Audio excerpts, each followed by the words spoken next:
যারা প্রথম জ্যোতিষশাস্ত্র নিয়ে পড়াশোনা করছেন সেই সমস্ত ছাত্রছাত্রীদের বলি যে রাশির দিক চারটে, আগে তিনটে বলে দিয়েছি, এটাতে বলছি দক্ষিণ দিক।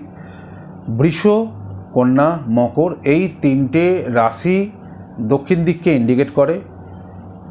দক্ষিণ দিকে কোনো কাজের জায়গা বা কোনো কিছু চলে যাওয়া বা কেউ যাওয়া বা কোনো জায়গা কিনবেন বা কোনো বাড়ি কিনবেন, যে আমি কোন দিকে বাড়ি হবে আমার, আমি একটা বাড়ি কিনবো বলে মনস্থ করছি, কি একটা ফ্ল্যাট কিনবো বলে ঠিক করেছি, বা একটা জমি কিনবো বলে ঠিক করেছি, বা একটা দোকান করবো বলে ঠিক করেছি, বিভিন্ন রকম প্রশ্ন আসতে পারে।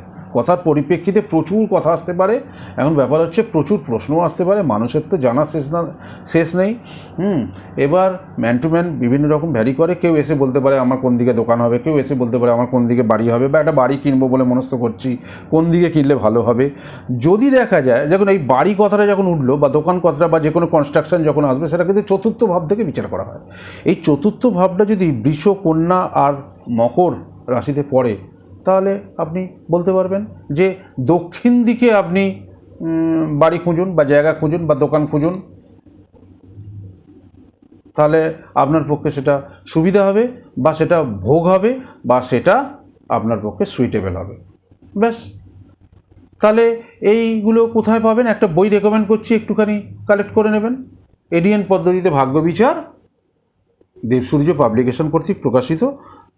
এই বইটার 34 নম্বর পাতাতে এই দক্ষিণ দিকে ইন্ডিকেট করা বা বলবান রাশি তিনটের নাম পাবেন। নমস্কার, সপরিবারে ভালো থাকবেন।